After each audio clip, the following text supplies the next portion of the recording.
If you need to cancel pending transaction on Coinbase, follow these steps to ensure it is done correctly.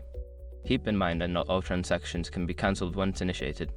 Step 1. Log into your Coinbase account. Access your Coinbase account by entering your email and password. Make sure you are using a secure internet connection. Step 2. Navigate to your activity.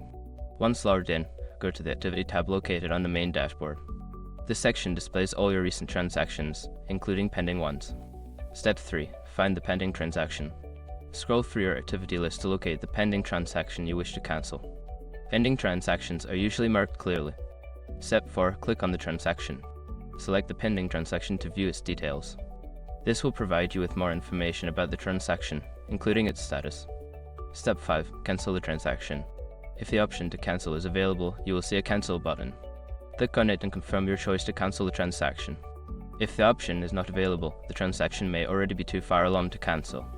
If you follow these steps and the transaction is still pending, you may need to wait for it to complete or contact Coinbase support for further assistance.